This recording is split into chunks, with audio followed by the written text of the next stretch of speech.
All right, we're going to go ahead and wrap up chapter 1. And in this section, we're going to talk about the precious gift of time. We are all given a bank account of time in different amounts, and we never know exactly how much we have left. Time is the space between birth and death where we get to live. Unlike money, we cannot save it. Instead, it is automatically dispersed for everyone in increments of minutes, hours, days, weeks, months, and years. However, time, like currency, is a medium of exchange. We exchange our time for experiences and money.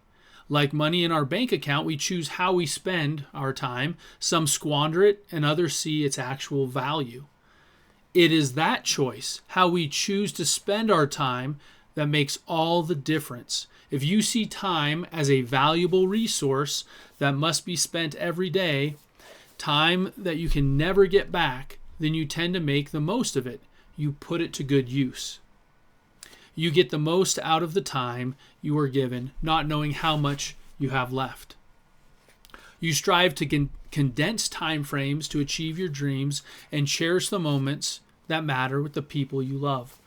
What is your time paradigm? So just think about that.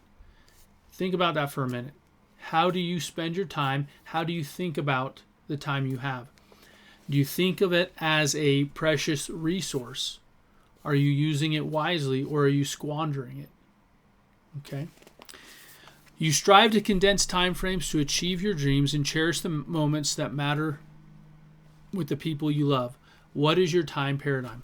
Okay, so you have the proper perspective if you view time as one of your most precious resources and consistently use it wisely. If you waste time, allocate it to unworthy endeavors, or squander it on meaningless experiences, prepare yourself for a paradigm shift.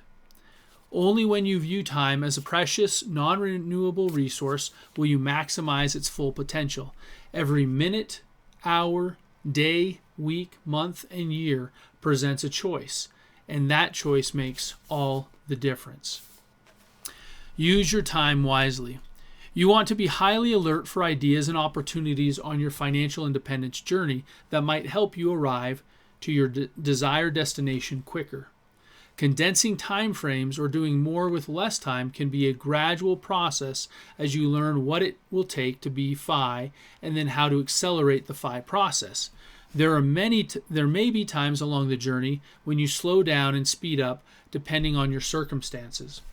Remember, you're not expected to run faster than you are mentally or physically able. Okay, so I don't want to scare anyone. I just want you to think about how you're spending your time and think about, well, if I was to improve, what are some things that I can do to spend my time a little bit better? So what we're looking for is, we're not looking for drastic change. I'm not asking you to change over in one day, but just incrementally, some little things, so that as you incrementally make changes day after day after day after day, you'll see your progress and you'll have made a big leap in the amount of things that you're able to accomplish. Okay. Still, you do want to gain as much momentum as possible. Don't worry. So if you get excited and you want to change quickly, that's fine. But if it's coming a little bit slower, that's okay too. Don't worry if you have to stop and start again multiple times. Just remember that you are never going to give up. Okay? It's okay to take a rest. It's okay to say, hey, you know what? I need to slow down.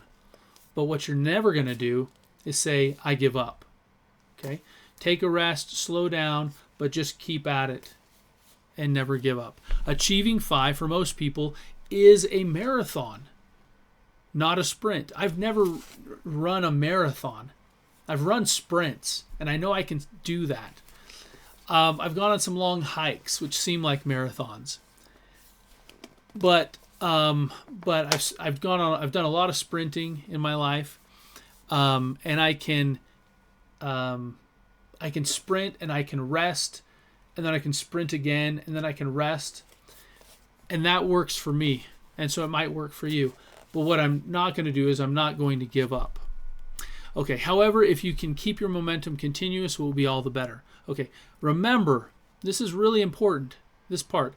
It's your program. This is not Barclay's program or Dr. Roper's program. This is your program, and you must take full responsibility over it, right? There's no passing the blame or making excuses. There will be roadblocks and setbacks along the way. So we're telling you that. There's going to be hard times. It's not going to be easy in order to become financially independent. You will probably have to deal with disappointment and discouragement.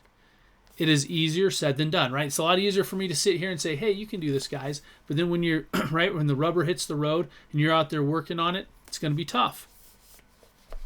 But every one of us has had to experience difficulties. You are not competing against anyone but yourself, right? This is not a competition against me, a competition against your classmate, competition against anyone else, right? This is all just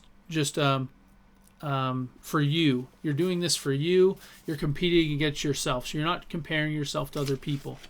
Everyone is somewhere different along their FI journey. So you don't compare yourself to anyone else. Just focus on your next steps. Look to others for inspiration, not defeat. If you don't stop, you will achieve FI on your terms and at your own pace. Do more with less time. That is where creative thinking can help. As you take action toward FI, you may have to work harder at certain times. It's okay. You won't be able to maintain a perfect work-life balance all the time. Sometimes you will have to sacrifice time and resources now to get the things you want later on. Review how you spend your day and assess how much time you're wasting. Using your time wisely means constantly learning, find time to read selectively, grow intellectually, and accelerate the FI process. Now, there is an exception. I would never recommend giving up all family and spiritual time to pursue FI, but all other time is up for grabs. Prioritize your time into categories of good, better, and best. Spend your time doing the best things first. This way, if you run out of time, you are still doing the most important things. All right. As I end each chapter, I end with some next steps. So the next steps for this chapter are: first, believe financial independence is achievable for me. By understanding where I am and taking intentional steps, I can create my own financial independence. So I need you to believe this in yourself. Believe this about yourself. Number two, examine. Where am I on my financial journey? Starter, fixer, player, or winner? So just think about that. Like I said, it doesn't matter where you were in the past. It just matters where you're going. But think about, okay, if I was to put myself into one of these, where would I be? So then you can see kind of where you need to move on to. And then number three, act. Evaluate how you spend your time every week on an hourly basis. Identify all non-productive time and begin using some of it to work on your financial independence. Okay, that could be reading good books, actually creating budgets, learning about investing. All of those things would be beneficial for you and help you to achieve greater financial independence than where you are currently today. So those are the next steps. We've just completed chapter 1. Thanks for sticking with me. You guys are fantastic. I'm excited for you. You have a great future ahead of you. You're bright and you can accomplish great things. So just stay at it. We'll see you real soon for chapter 2. Take care and have a great day.